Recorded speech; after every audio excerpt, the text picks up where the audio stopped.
nandito pa po ako at habang po, lalaban po ako. Sa darating na linggo ay ang isandaang araw sa pwesto ni Pangulong Duterte. Pero ngayon pa lang, umabot na sa 3,675 ang napatay. 1,381 dito ang napaslang sa operasyon ng pulis, habang nakakaalarmang 2,294 ang napatay na hindi tukoy ang salarin o maituturing na kagagawan ng mga so-called vigilante. Mahigit 30 tao napatay kada araw, and the numbers are growing by the day. Karamihan po dito, kung hindi man lahat sila, ay pawang mahihirap at pawang walang boses sa lipunan. Naalala ko rito ang isang sulat sa akin ng isa pong supporter. Hindi ko po siya kilala personally, pero ang ganda po ng sulat niya sa akin. Ang pangalan po niya, Ginoong Archimedes Marquez. Sabi niya po, quote, "If the pusher lives in a tondo shanty on a river of garbage, he dies violently in an encounter with police. If the dealer conducts pot session in a condo unit where illegal drugs worth millions are found, he gets to live surrounded by the media. Big-time drug lords have the hospital or the PNP White House to take refuge in. Small-time pushers have only cemeteries to await them after their ignominious death." End of quote. From a plain citizen. Kamanghang-mangha po ang nagaganap sa ating lipunan ngayon.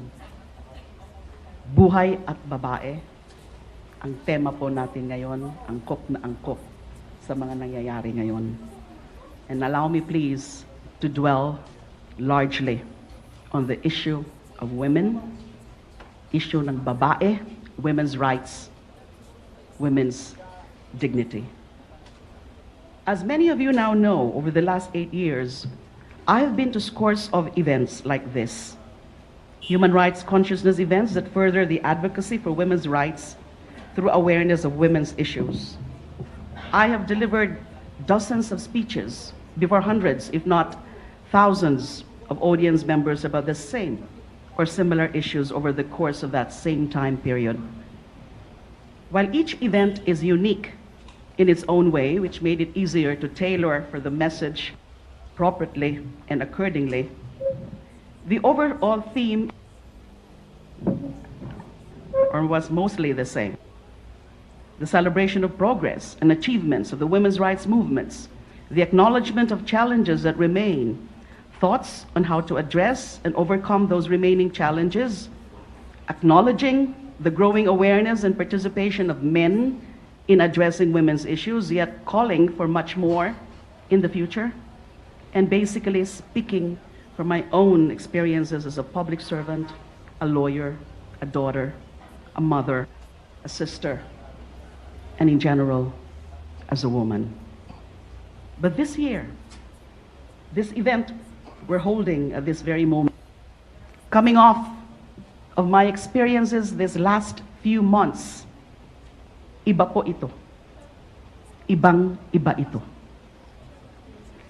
Aaminin ko na sa dinarami-rami ng mga pinagdaanan ko bilang isang babae, bilang anak, kapatid, asawa, separada, abogada, chairperson ng Commission on Human Rights, kalihim ng tagapagtanggol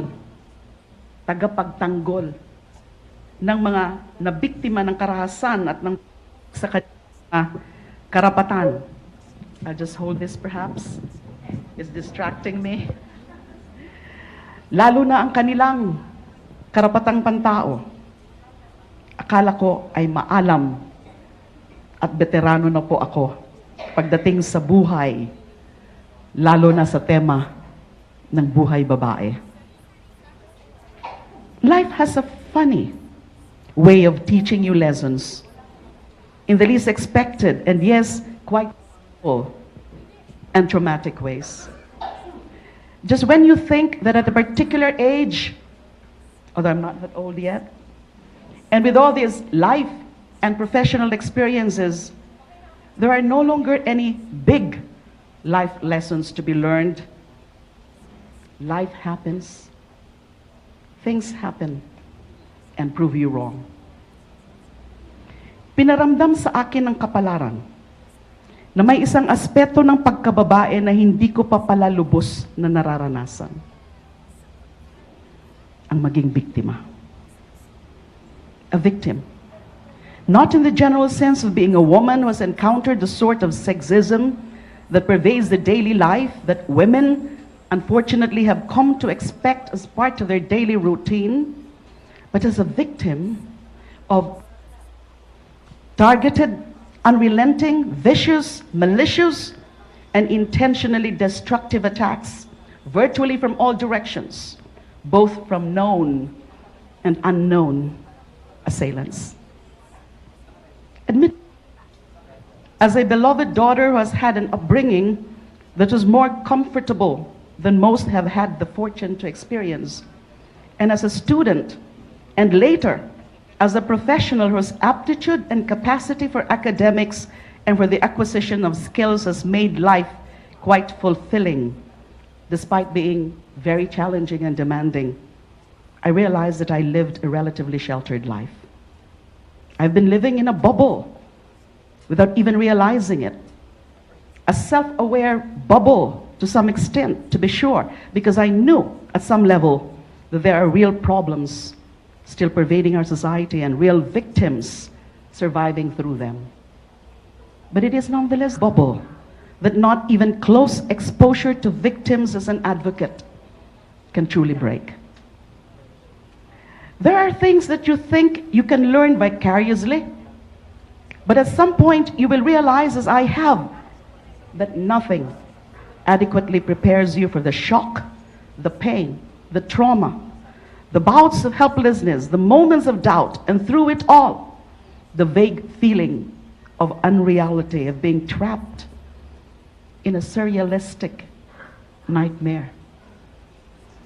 The very absurdity of which makes it difficult to comprehend, much more fight to escape and wake up from, that come with becoming a victim. Noon po, kapag nasa harapan ko po ang nabiktima, umaandar agad ang utak ko. Ano ang nangyari? Bakit nangyari? Ano ang pwede gawin para mahinto ng tuluyan ng pang-aabuso? Ano ang dapat pang mangyari at gawin para huwag nang maulit ang pang-aabuso o managdagan pa ang mabibiktima? Sino ang dapat managot? Etc. etc. Ako mismo, mabilis po akong kumilos. Umaandar ka at apang ko. Pag natuon ko na ang karapat-dapat gawin, aksyon agad. That's what I would normally do. I normally am an action woman. But when I was on the receiving end of a relentless slew of blow after blow of unmitigatedly unfair, underhanded, and out-of-bounds lies and attacks against my humanity and womanhood, I met a part of myself that up to this point, I didn't know existed. Yung parte ng pagkatao ko na napapainda sa mga suntok ng kalaban. Yung parte na napapahinto at napapatahimik paminsan-minsan, lalo na kapag wala sa mata ng publiko. When I was in the privacy of my room at night, only with my favorite dog, Coco.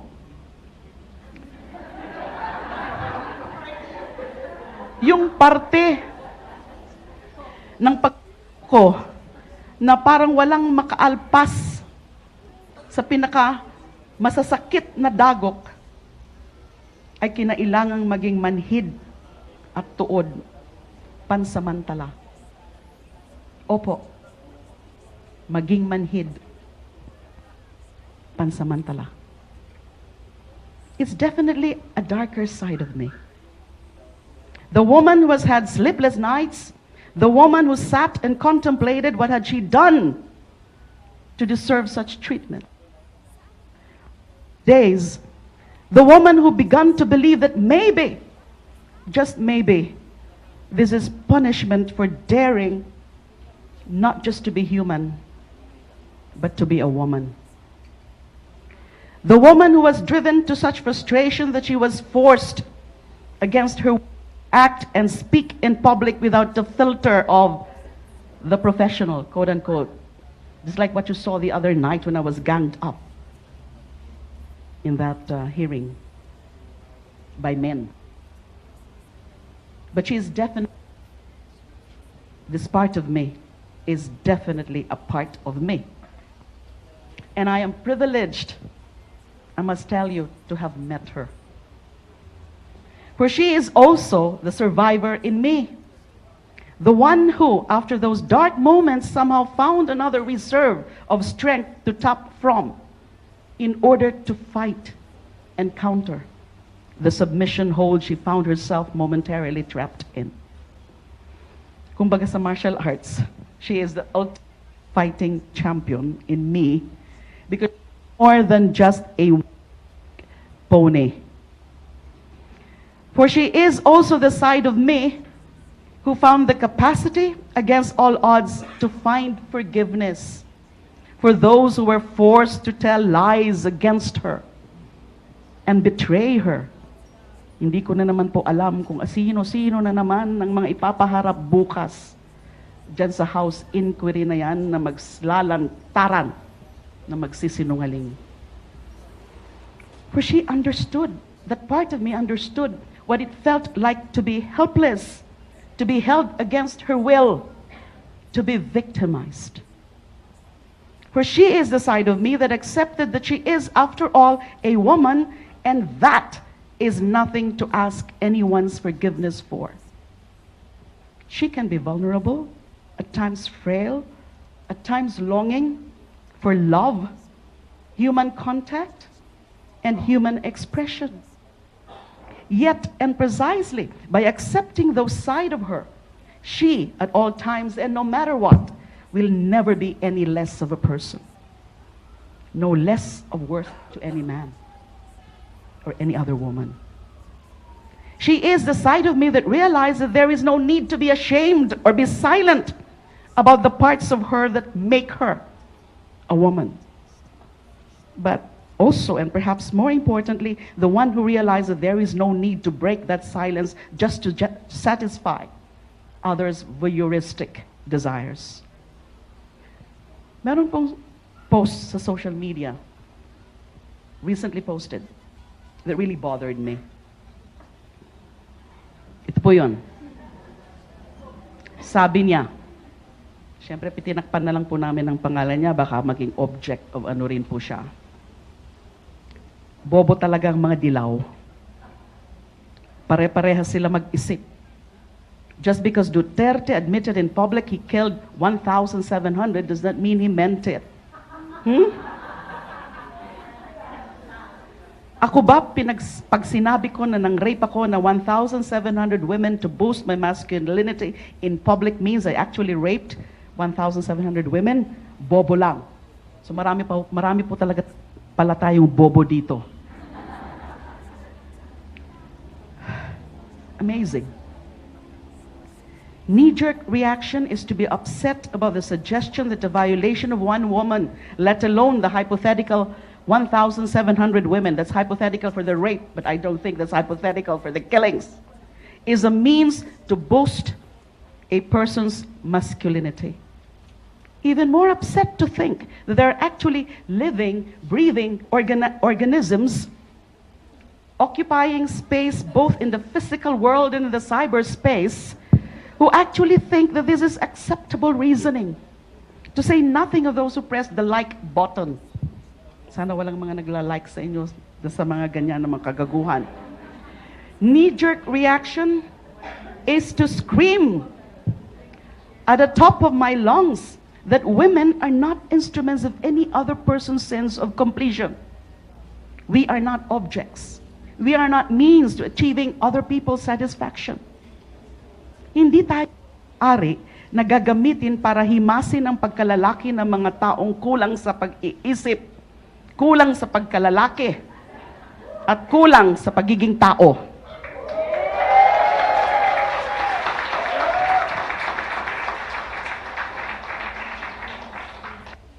Plenty of those.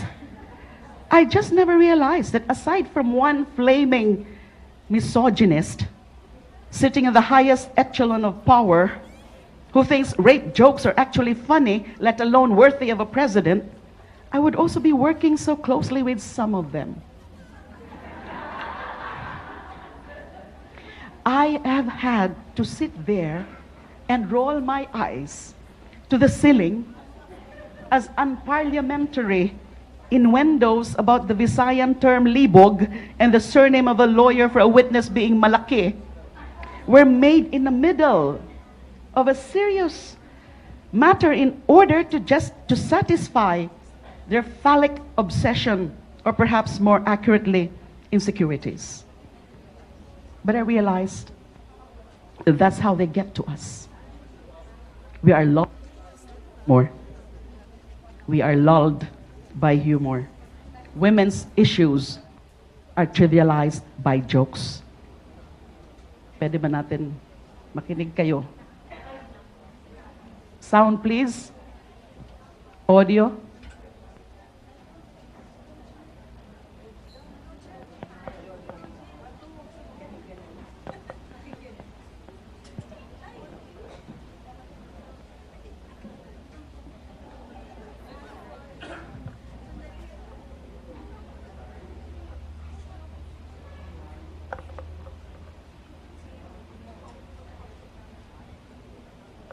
This is just 20 seconds.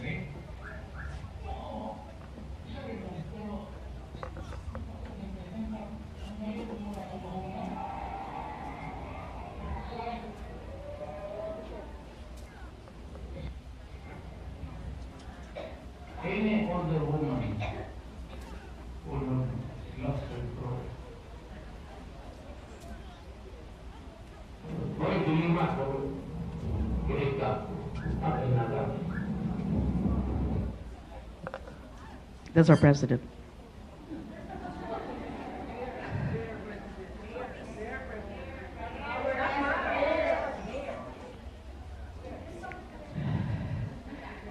By the mentality that it's okay to make jokes about them and we are being overly sensitive or KJ by not finding them appropriate.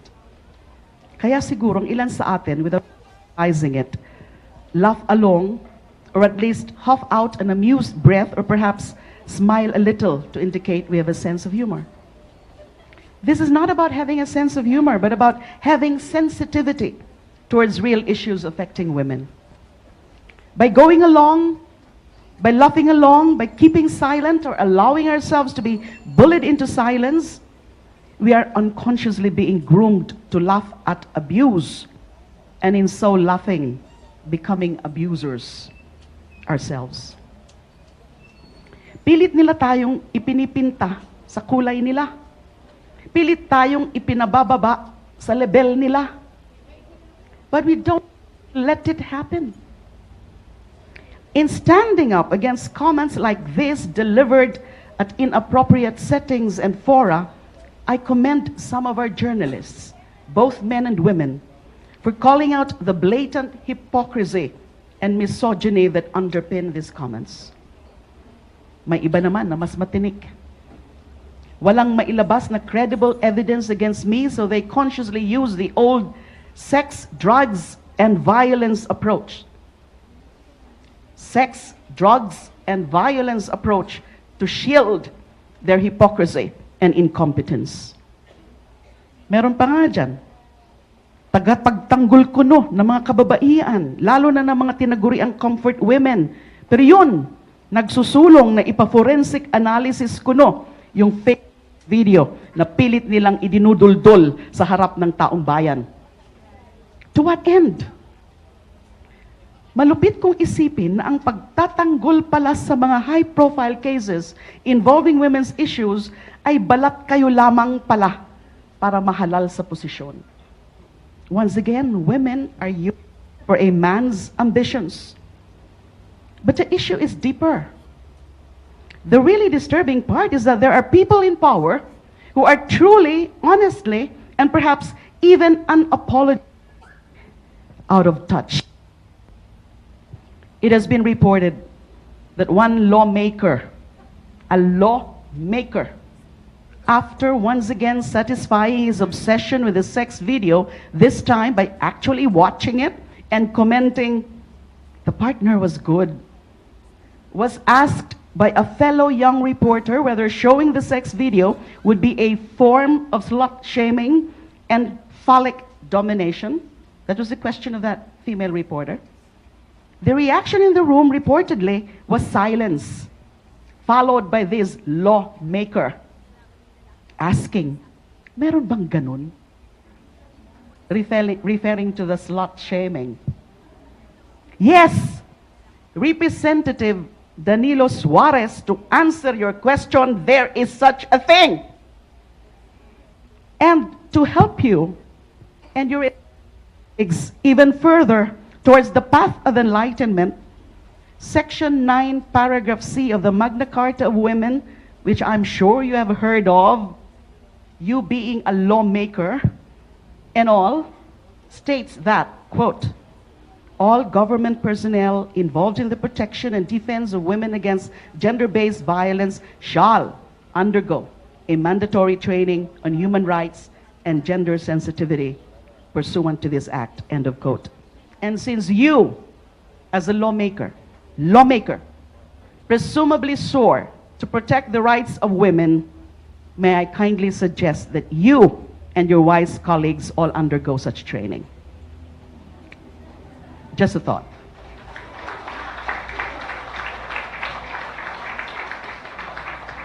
Maybe in your wisdom, you'll ask about it so that next time, when a young reporter asks you about slut shaming, you wouldn't be caught with your pants down again, so to speak. So, what is slut shaming? To me, it's simple.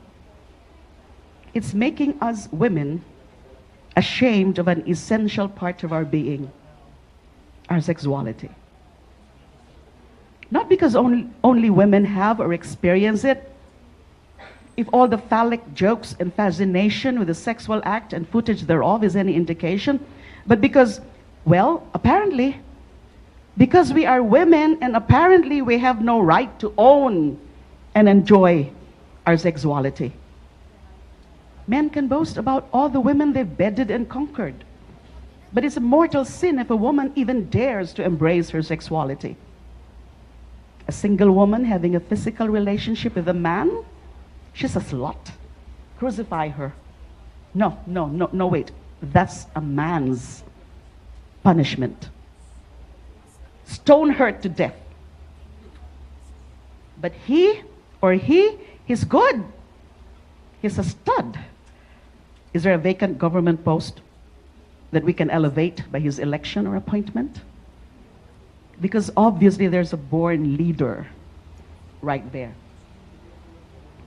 There's also a socio-economic divide, if you will notice. Women who have means or are favorably situated can get an annulment or divorce from abusive or otherwise incompatible partners. They can shed the stigma of being so-called adulterers or unfaithful to an extent, though not completely. But heaven forbid, should a woman live an abusive husband or be abandoned by her husband or otherwise separate from her husband without any means to obtain a legal or church annulment, and yet dare to try to find happiness in another relationship, she will be labeled, she will be judged, she will be maligned, she will be vilified, she will be measured as being less, whatever that means, no matter the circumstances. As for men, in some people's eyes, they need not even bother with the legalities or it is, and they would still be revered for their so-called virility. Apparently, we're good enough for pleasuring our partners, giving birth to our children, taking care of them, but heaven forbid we actually dare to own our sexuality, to find pleasure in human relationships and contact. If we do, you are women of the world. We are immoral. We should all go and hang ourselves Sabi po niya yun. No, you don't own us. If mothers have to go through the pain of birthing us into this world, the absolute very least, we make it business, whether she enjoyed the process of conception. It is no one's business but a woman's, and to some extent her partner's, but ultimately her. Contemplating the social media post I mentioned before, yung pinakita ko po kanina, I realized something. This person, that person who posted that, might not be stupid. In fact, the blatant crassness might be hinting not so much at appalling sincerity, but sarcasm. It's easier on Reddit than Facebook, for example, because enters there appear to use the sarcasm button more often, whereas this post is vague. It's perfectly phrased to garner as many reactions as possible from all sides. You can like it if you actually agree, you can get angry if you don't, and you can laugh at it if you actually manage to discern the irony and the sarcasm. Because just as our victimizers have learned the craft of weaponizing humor, so did our supporters. Those who would otherwise be too afraid of getting trolled, bullied, or worse, if they dare stand up for women and women's issues as exemplified and amplified in this surreal quagmire I find myself facing these days, are fighting back using humor. It just goes to show that even the defenders need defending. We need to stand. We need to stand ourselves, and we need to stand up for each other. What pains me most is seeing women defending this kind of behavior. Perhaps that's one of the greatest offenses against our cause. The women are turned or being turned against each other. It is perhaps only to the offense of polluting the minds of the future generation, of passing on a legacy of misogyny, of abusive behavior towards women, making girls feel lesser in worth than boys, of giving them less freedom and less ownership over their body, their life, and their future, of taking away from the boys the chance to develop a sense of accountability for their actions, that better persons, sons, brothers, partners, husbands. Corrupt our children long before they even have the chance to make their own decisions and choices, and robs them of the opportunity to fulfill their potential of evolving into the best human beings they can be. But for each other and for our children, we have to stand up, throw caution to the wind, and be nothing more and nothing less than a woman. Babae ako. Hindi ako nahihiya sa aking pagkababae. Wala akong dapat ikahiya sa aking pagkababae. I don't deserve it. And when I am abused, it's not because I am at fault, not because I was asking for it, not because I deserved it, but because my abusers aren't intelligent enough to recognize my value, to appreciate me, and respect me. That is the lesson I learned from the Lila I have had the pain and the pleasure to get to know this past few months. I thank her for the lessons. I thank her for being strong, for being who she is, for embracing who she is, her weaknesses, and her humanity.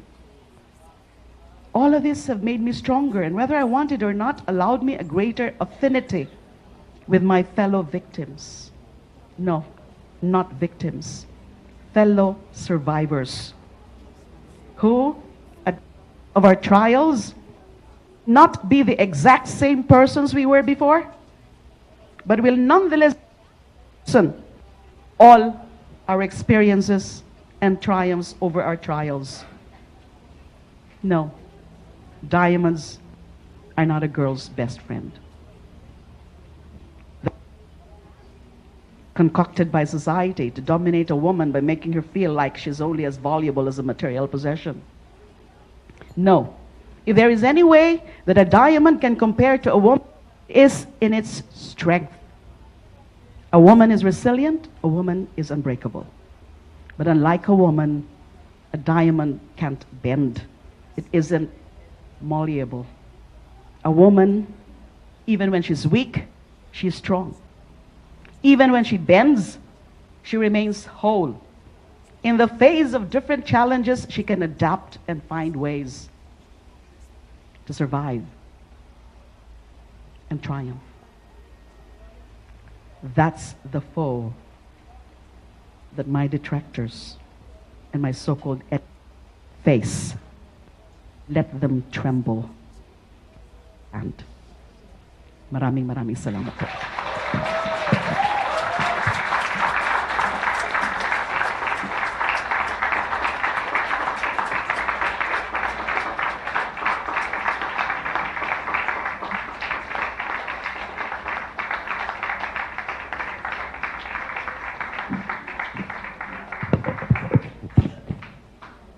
Thank you so much, Senator De Lima. I've never heard that kind of moving speech in my whole life, and I'm sure you feel the same, no?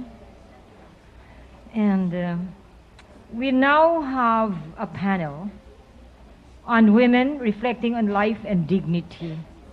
And for the interest of time, because we really need to ask Senator De Lima upon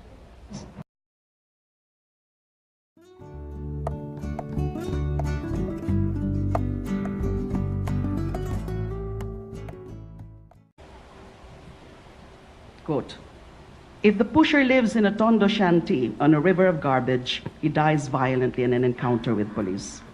If the dealer conducts pot session in a condo unit where illegal drugs worth millions are found, he gets to live surrounded by the media.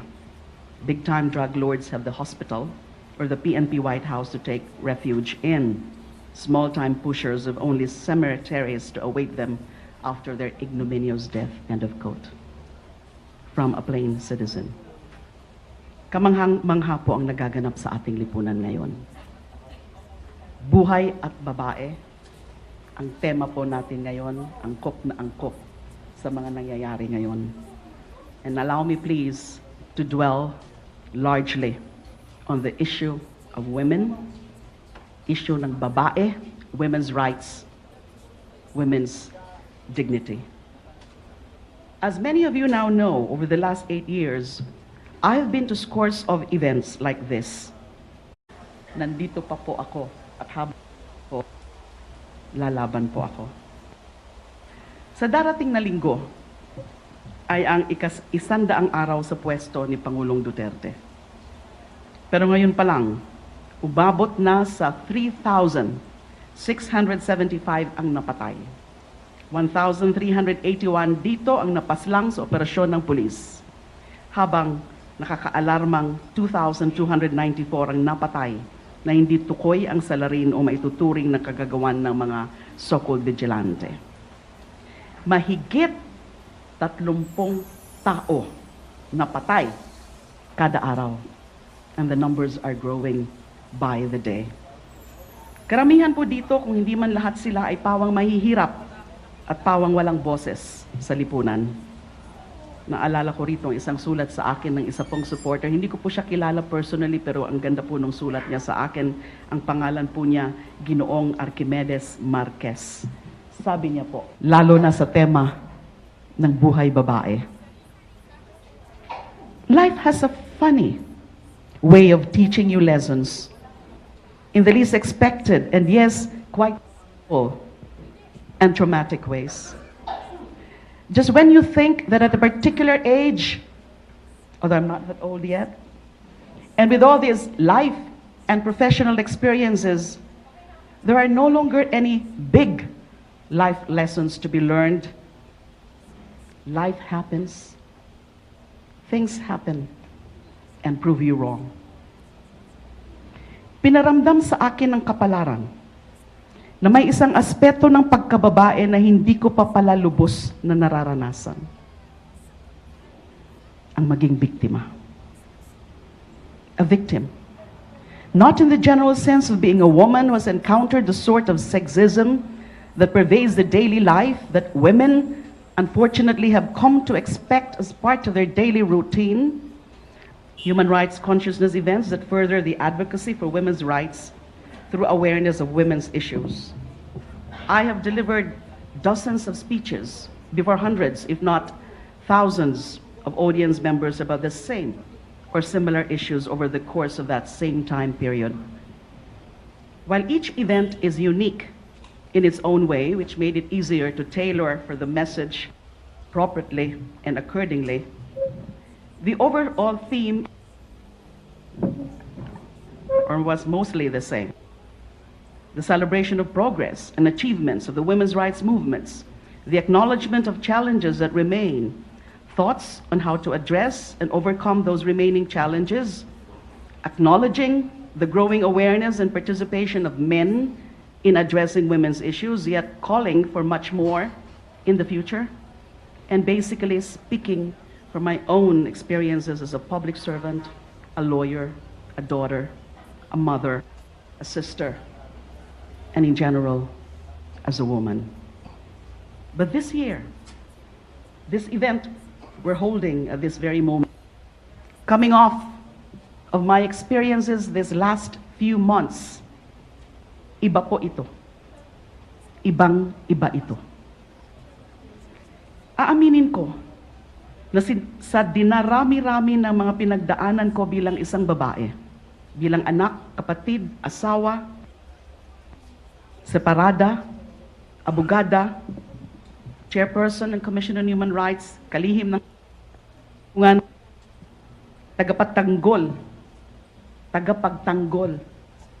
ng mga nabiktima ng karahasan at ng sa karapatan. I'll just hold this perhaps. It's distracting me. Lalo na ang kanilang karapatang pantao. Akala ko ay maalam at veterano na po ako pagdating sa buhay